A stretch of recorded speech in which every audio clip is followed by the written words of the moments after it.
그 후에 다윗이 여호와께 여쭈어 아뢰되 네가 유다 한 성읍으로 올라가리까? 여호와께서 이르시되 올라가라. 다윗이 아뢰되 어디로 가리까? 이르시되 헤브론으로 갈지니라. 다윗이 그의 두 아내 이스라엘 여인 아히노암과 갈멜 사람 나발의 아내였던 아비가일을 데리고 그리로 올라갈 때에 또 자기와 함께한 추론자들과 그들의 가족들을 다윗이 다 데리고 올라가서 헤브론 각 성읍에 살게 하니라. 아멘. 주의 이름으로 축복합니다. 서로 인사 나눌까요? 잘하셨습니다. 축복합니다.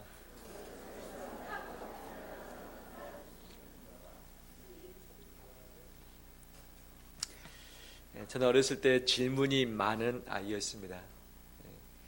집에서 가게를 했기 때문에 어머니하고 함께 가게를 지킬 때가 자주 있었죠. 그래서 어머니가 잠깐 외출하면 제가 가게를 보고 있고, 제 생각으로 6살 때부터 한 9살 될 때까지 가게를 한 것으로 기억이 나는데, 엄마가 없을 때는 제가 물건을 팔아야 되지 않겠습니까? 산수를 하지 못하는 내가 1,000원 받으면 얼마를 내둘지 알지 못하기 때문에 물어보고 하는 거죠. 아저씨한테 아저씨 얼마 거슬러 줘야 되냐. 계산해서 말하면 거슬러 주곤 했었죠. 요즘에는 유통 단계에 있는 센터들이 차량으로 물건들을 다 배송해줘서 각 소비 업체가 물건을 팔 수 있도록 하는데, 그때 당시는 소비품을 파는 그 주인이 직접 도매상에 가서 물건을 떼와서 팔았었던 때였습니다. 근데 기동력이 없다 보니까 이제 어머니가 가기도 하지만 제가 세발 자전거를 타고서 도매체에 가서 적어준 대로 싣고 온 때가 간혹 있기도 했었죠. 근데 글씨를 봐도 무슨 말인지 모릅니다. 적어준 것만 가져가서 아저씨한테 내밀면 아저씨가 알아서 물건을 다 챙겨줄 때가 있었죠. 길을 걸어가다 상점 위에 있는 간판을 보고서 저 간판이 무슨 글자냐고 늘 물었던 때가 있었고, 궁금한 것이 많아서 늘 엄마에게 이것저것 많이 물었던 기억이 있습니다. 중학교 때였습니다. 특히 과학 시간, 사회 시간 되면 제가 수업 시간에 많은 시간을 제가 독차지할 때가 있었습니다.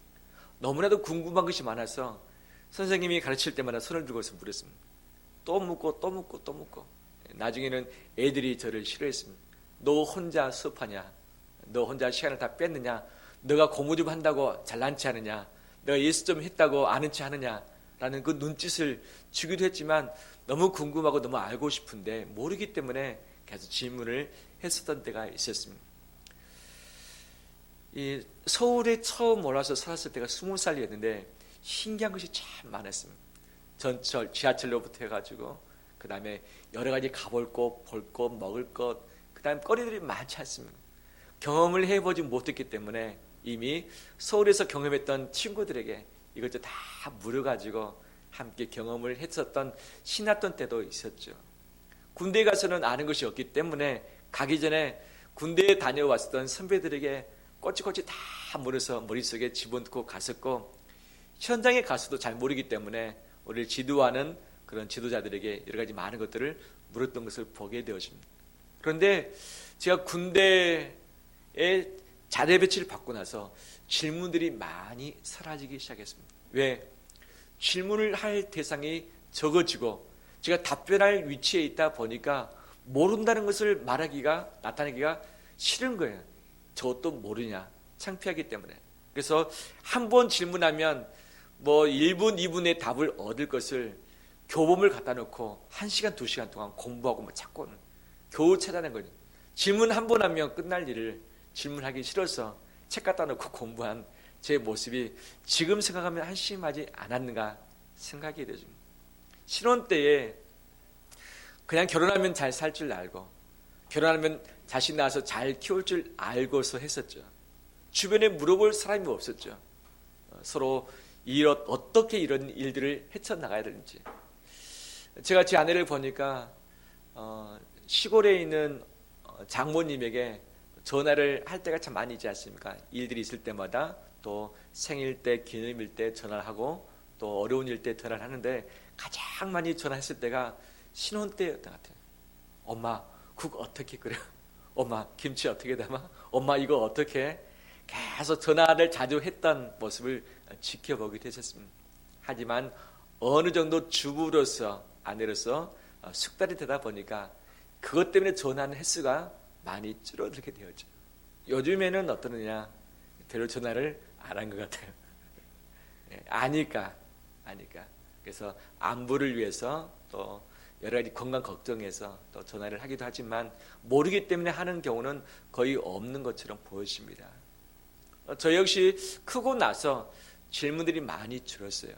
왜냐하면 제가 모른다는 것을 나타내기 싫기 때문에, 또 괜히 물어보면 제가 그 사람보다 더 밑에 있을 것 같은 그런 생각이 들어서 자존심 때문에 그냥 묻지 않는 거죠. 특히 남자들, 예전에 내비게이션이 없을 때에 길을 찾아가야 되는데 길을 잘못 들어서면 어떻게 됩니까? 반드시 차를 세우고 창문 내려놓고서 그 지역에 있는 사람에게 물어서 가는 것이 빠른데, 묻습니까? 잘 안 묻습니까? 남자들이 잘 안 물어요. 내비게이션이 분명히 말하고 있음에도 불구하고 자기 아는 길로 가다가 큰코 다친 적이 간혹 있으시죠? 제가 그런 적이 좀 있어요. 분명히 내비게이션으로 안내를 하는데 이 길이 아닌데 왜 이리 안내를 할까? 제가 고집으로 제가 아는 길로 갑니다. 정작 영락 없이 어떤 상황이 벌어집니까? 길이 꽉 막혀. 평상시에 잘 뚫렸던 부분인데 이 앞에 뭐 사고 차량으로 인해서 그런지 모르겠지만 꽉 막혀 있는 경우를 가끔 경험하죠. 그래서 모르면 물어야겠다, 알아도 물어야겠다라는 마음을 갖지만 이것이 좀처럼 쉽지 않습니다. 요즘 제가 50대가 들어서고 나서 여러 가지 변화들이 있는데 그 중에 하나가 뭐냐? 말이 많아졌어요. 교육자들 계속 모일 때에 예전엔 제가 많이 듣는 시간을 가졌는데 요즘에는 어떻게 하다 보니까 말을 많이 하고 있더라고요.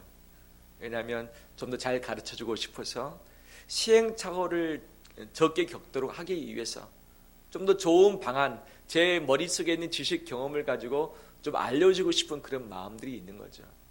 그러다 보니까 말의 실수도 있고 제가 말했던 것이 100% 옳지 않을 수도 있고 내가 들어야 할 시간에 듣지 못하고 말함으로 말미암아서 서로 소통들이 좀 원활하는 것이 좀 줄어들지 아니했나라는 그런 생각도 가지게 되어집니다. 나이가 먹을수록 경험이 많아질수록 가진 것이 많아질수록 질문이 많아집니까? 질문이 줄어듭니까? 질문이 줄어들 수밖에 없는 거죠. 오늘 본문에 다윗의 질문이 나오고 있습니다. 두 가지 질문입니다. 하나는 뭐냐? 하나님, 유다의 한 성읍으로 올라갈까요? 말까요? 두 번째, 하나님 그러면 어떤 성으로 갈까요? 어느 곳으로 갈까요? 어디로 가리까? 이 두 가지 질문입니다. 단순한 질문이에요. 왜 단순한가? 이 시대적 흐름에 따르면 이 질문은 하지 않아도 될 질문이었습니다. 1절에 보면 그 후라고 나오고 있는데 그 후는 어떤 후인가? 사울 왕과 요나단이 이 길보아 산에서 블레셋과 전투하다가 전사를 하고 난 직후였습니다. 다윗은 사울 왕 때문에 10년 이상을 쫓겨다녔습니다. 도망자의 삶을 살았습니다. 발 뻗고 쉴 수 없었습니다. 그런데 그 원수가 된 사울이 죽고 말았던 거죠. 새로운 시대가 도래를 했습니다. 백성들이 은근히 다윗이 왕이 되기를 바라는 그 마음을 이미 알고 있습니다. 하나님께서 이미 10대 때에 사무엘을 통해서 기름 부음을 주셨기 때문에 다윗은 본인이 왕이 될 것도 알았습니다. 이제는 태평성대의 시대가 활짝 열리게 될 것도 그는 충분히 예측할 수 있었습니다. 그는 지금 시글락성에 머물고 있습니다. 이 가드 왕이 다스리고 있는 그 지역에 망명생활을 하고 있었기 때문에 사울왕이 죽었으면 당연히 다시 이스라엘 자기 땅으로 복귀하는 것은 당연한 부분이고, 만약 복귀한다면 자기 족속인 유다 족속 지역으로 가는 것이 마땅한 부분이고, 유다 지역 중에서도 헤브론 성이 중심되는 이 성이기 때문에 그쪽으로 가는 것은 그냥 묻지 않아도 될 수 있는 그런 상황이었던 거죠. 근데 다윗이 마치 모르는 것처럼 하나님께 여쭈고 있습니다. 하나님, 올라갈까요? 말까요? 하나님, 어디로 가리까? 이것은 모르는 사람, 능력이 없는 사람의 질문이었는데 다윗은 몰랐습니까? 능력이 없었습니까? 아닙니다. 다윗은 알았습니다. 이미 하나님의 기름 부음을 받은 직후부터 그에게는 지혜가 충만했고 그는 명철했고 사리 분별을 할 수 있는 그런 안목이 있었습니다. 10년 이상을 쫓겨다니다 보니까 산전수전 공주전을 다 거쳤던 거죠. 인생이 무엇인지, 삶의 고통이 무엇인지, 이 고통을 어떻게 피할 수 있을지, 어떻게 타이밍을 잡을 수 있는지 그는 경험적으로 이미 알았습니다. 그에게는 능력도 있었습니다. 골리앗을 쳐서 죽일 수 있었던 그 능력, 용맹도 있었고 믿음도 있었고 사람들을 통솔할 수 있는 리더십도 이미 갖추었습니다. 그 다음에 어떻게 전쟁하면 싸움에서 이길 수 있을런지 이 전술과 전략을 이미 구비되었던 그런 사람이었던 거죠. 또 여러 차례의 전쟁을 통해서 그는 수많은 이 전쟁의 기술을 습득하고서 어떤 싸움에서든지 이길 수 있는 그런 능력을 구비했던 자였던 것이죠. 다윗은 이미 준비되었습니다. 알 것은 알고 있습니다. 그 다음에 인생 감당할 수 있는 충분한 능력, 왕으로서 왕의 직분을 감당할 수 있는 충분한 능력을 이미 그는 경험적으로 나이적으로 다 구비를 했었던 거죠. 그렇다면 올라가릴까 말일까, 어디로 가릴까, 이 질문을 하지 않아도 그는 알고 있습니다. 그는 분별해서 판단해서 선택할 수 있고 그 선택에 대해서 책임을 질 수 있고 책임 이후에 바로 이 백성들을 이끌 수 있는 통솔력도 다 준비되어 있었습니다. 질문을 하지 않아도 됩니다. 하지만 다윗은 왕이 되기 전에 하나님께 질문하고 있습니다. 모르는 것처럼 능력이 없는 것처럼 마치 초등학생처럼 하나님께 질문을 하고 있는 거죠. 왜 그는 스스로 판단하지 않고 스스로 결정하지 않고 스스로 올라가서 취하지 않고 하나님께 이 작디 작을 수 있는 이 부분을 여쭈고 있고 질문을 하고 있을까? 질문하는 이 자체가 어리석다는, 모른다는 것을 드러낼 수 있는데 왜 그렇게 했을까? 그를 따르고 있는 600여 명의 사람들이 그의 입을 바라보고 있습니다. 그와 함께하고 있던 가족들이 그의 결단을 요청하고 있습니다. 그 다음에 유다에서 이스라엘에서 그를 기다리는 자들이 다윗이 어떻게 행동할 것을 기다리고 있는 거죠. 근데 다윗은 기다리고 있는, 다윗의 입만 바라보고 있는 백성들 앞에, 자기의 추종자들 앞에서 그에게 답을 주기보다는 하나님께 여쭈고 있었다는 사실이죠. 이것은 무엇을 의미하는가? 다윗은 자신의 인생의 주인이 자기 자신이 아니라 하나님인 것을 질문을 통해서 보여주고 있습니다. 그는 분명 왕이 될 인물이었습니다. 왕이 곧 됩니다. 하지만 진정한 왕은 왕이 될 다윗이 아니라 온 우주를 창조하시고 통치하시고 다스리시는 하나님인 여호와인 것을 그의 질문을 통해서 우리에게 보여주고 있습니다. 오직 여호와만이 그의 전부라는 사실을 그 질문을 통해서 우리에게 나타내주고 있는 거죠. 다윗이 스스로 인정할 뿐만 아니라 다윗의 입을 주목하고 있었던 수많은 추종자들과 주변 사람들에게 바로 다윗의 주인이 하나님이시며 다윗의 왕이 하나님이신 것을 보고 느낄 수 있었던 거죠. 그들은 다윗이 왕이 될 것을 알았습니다. 왕으로 추대하려고 다 준비를 하고 있은 그런 상황이었던 거죠. 하지만 그들은 이것을 통해서 분명히 배웠을 것입니다. 아, 다윗이 우리 왕이 아니라 진정한 왕은 여호와 하나님이시구나. 다윗도 이것을 인정하고 있구나라고 그들은 배웠을 것 아니었겠습니까? 우리 인생의 주인이 하나님 여호와밖에 없는 줄 믿습니다. 우리 인생의 왕도 하나님밖에 계시지 않습니다. 하나님은 우리의 전부 되십니다. 전부 되십니다. 우리 하나님께 여쭈길 원합니다.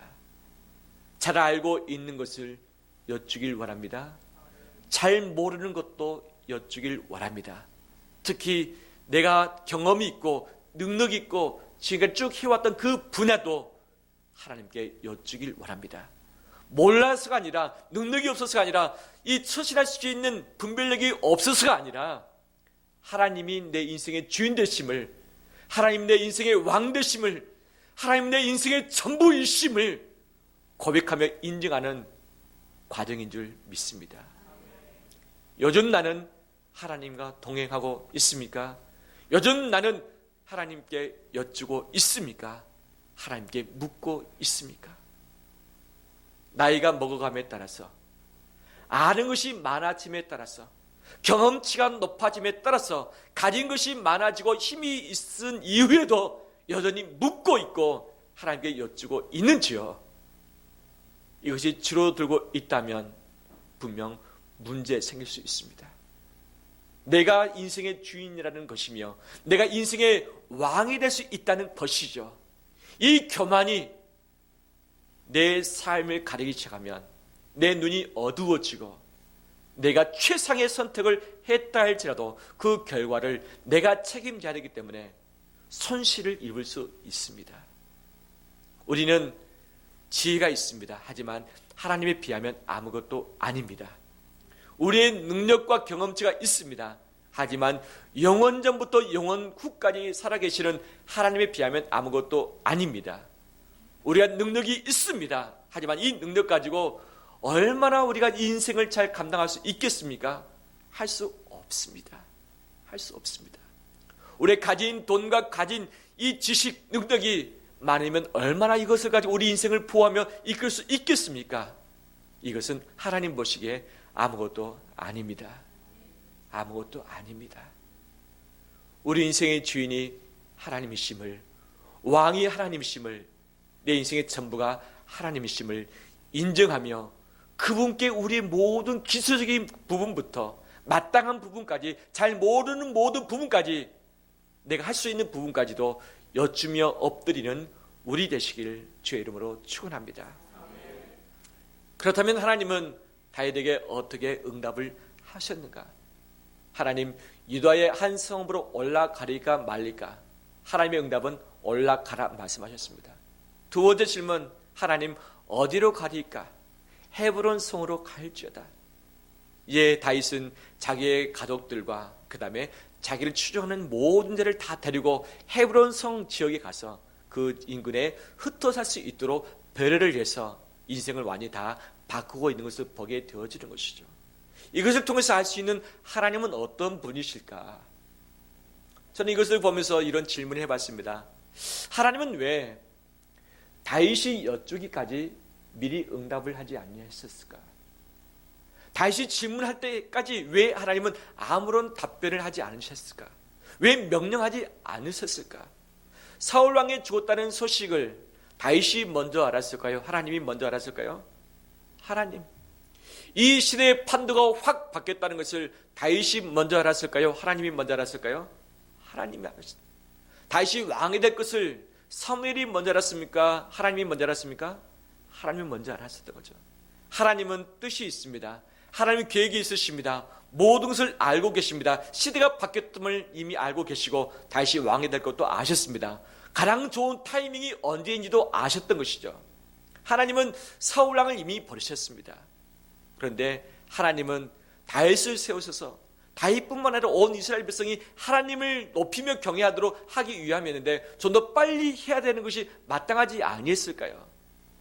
그런데 하나님은 왜 신속하게 명령하지 않고 신속하게 올라오라 말씀하지 않으시고 왜 먼저 이끄지 아니했을까? 왜 그러셨을까? 전 이 부분에 대해서 묵상하면서 신명기 8장 말씀이 생각났습니다. 하나님이 다윗을 인생 광야 가운데 10년 이상을 방황하도록 허락을 해 놓으셨는데 이 광야의 삶을 통해서 하나님은 다윗을 훈련시키길 간절히 원하셨던 것이죠. 신명기 8장에서는 하나님이 왜 이스라엘 백성을 40년 동안 광야에 두셨는지를 분명히 말씀을 해주고 있습니다. 신명기 8장 2절 말씀 보면 이렇게 이야기를 하고 있습니다. 제가 읽어보면 내 하나님 여호와께서 이 40년 동안에 내게 광야길을 걷게 하신 것을 기억하라. 이는 너를 낮추시며 너를 시험하사 내 마음이 어떠한지 그 명령을 지키는지 지키지 않는지 알려 하심이라. 너를 낮추시며 너를 줄이게 하시며 또 너도 알지 못하며 내 조상들도 알지 못하던 만나를 내게 먹이신 것은 사람이 떡으로만 사는 것이 아니요 여호와의 입에서 나오는 모든 말씀으로 사는 줄을 내가 알게 하려 하심이니라. 할렐루야. 아멘. 하나님이 광야를 허락하신 몇 가지의 목적을 분명히 말씀하시죠. 너를 낮추시며 너를 시험하사 마음을 알려 하십니다. 어떤 마음? 하나님의 말씀대로 사는 것이 인간의 본분임을 알려 하시기 때문에 광야를 허락하셨다라고 말씀하고 있습니다. 하나님은 다윗에게 광야를 허락하셨습니다. 이 광야를 통해서 하나님은 다윗을 훈련시키길 간절히 원하셨던 것이죠. 이미 다윗은 성품이 참 좋고 믿음을 가진 자였고 용맹을 가진 그런 소년이었습니다. 청년이었습니다. 하지만 하나님은 이 10여 년의 광야의 삶을 통해서 그를 왕으로서 준비시키시고 하나님의 대사로서 준비를 시켰던 것이죠. 바로 이 광야의 모든 여정을 통해서 다윗은 내가 아무것도 아니라는 사실을 알았습니다. 그가 결정했던 수많은 일들이 있었는데 좋은 결과만 나오지 않냐고 계속 고통과 실패를 반복하면서 자기의 결정과 자기의 지혜와 자기의 능력을 다 동원한다 할지라도 자기의 계획과 뜻대로 아무것도 할 수 없다는 것을 그는 분명 알았던 것이죠. 그는 철저히 시대 앞에, 인생 앞에, 여호와 앞에 겸손히 낮아질 수밖에 없었습니다. 그는 어떻게 살아갈 수 있는가? 여호와의 말씀 아니면 살 길이 없다는 것을 처절한 고통을 통해서 그는 이미 경험을 했던 거죠. 돈이 나를 살린다. 사람이 나를 살린다. 내 인생의 좋은 전략 계획이 나를 살린다. 열심히 나를 살린다. 이것이 아니라 여호와의 입에서 나오는 말씀만이 나를 살릴 수 있다는 것. 이것을 이미 경험으로 알고 있었던 것이죠. 그래서 다윗은 가장 좋은 때가 왔습니다. 상황이 왔습니다. 모든 족쇄가 풀어졌습니다. 이제 올라가면 됩니다. 올라가면 왕이 됩니다. 하지만 그는 올라가지 않고 하나님께 여쭈고 있습니다. 하나님은 이것을 기다리셨습니다. 다윗이 여쭐 때까지 기다리셨습니다. 하나님도 서두르지 않았습니다. 왕이 되기 직전에 하나님은 마지막 관문을 다윗에게 허락하시사 그를 시험하셨던 것이죠. 정말 다윗이 낮아졌는가? 겸손한가? 정말 다윗이 내게 묻고 있는가? 정말 다윗이 내 말대로 행하고 있는가? 이것을 테스트하시고서 이것을 통해서 이제 다윗을 왕으로 삼으시는 바로 과정으로 두셨던 것이죠.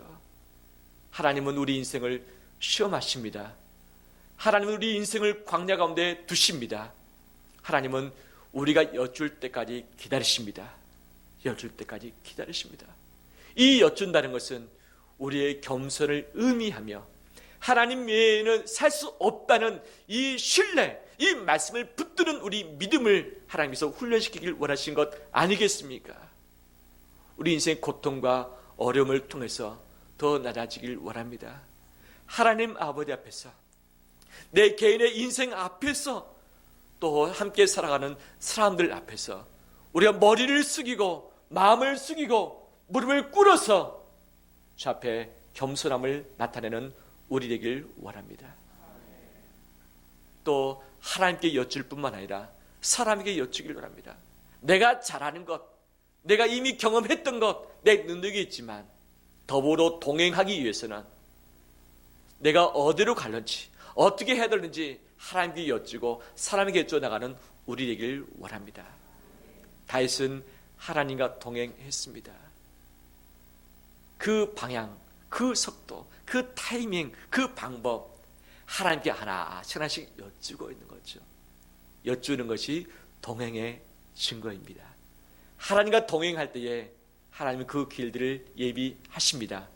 하나님과 동행할 때에 그 길들을 하나님이 책임져 주십니다. 알량한 내 지혜, 내 지식, 내 정보, 내 능력, 내 경험을 가지고 결정하며 나가기보다 무한하신 하나님의 지혜를 의지하면서 그 능력을 의지하면서 겸손히 여쭐 때에 하나님의 능력과 주의 임재와 주의 지혜가 폭포수처럼 우리 가운데 임하게 될 줄 믿습니다. 그 하나님과 동행하는 곳마다 평탄하게 될 것이며 하나님과 동행하는 곳마다 형통케 될 줄 믿습니다. 할렐루야. 다윗은 오늘 본문뿐만 아니라 이 사무엘상 22장 23장 말씀 보면 이 블레셋으로 말미암아 이 그일랴가 공격을 당했을 때 하나님께 여쭙습니다. 하나님, 올라가리까 말리까? 하나님, 올라가라. 다윗의 추종자들이 다윗이 안 됩니다. 우리 처지가 지금 무슨 상황인지 모르십니까? 우리는 올라갈 수 없습니다라고 항변했습니다. 이때 또 다윗이 하나님께 여쭙습니다. 하나님, 상황이 이런데 어떻게 해야 될까요?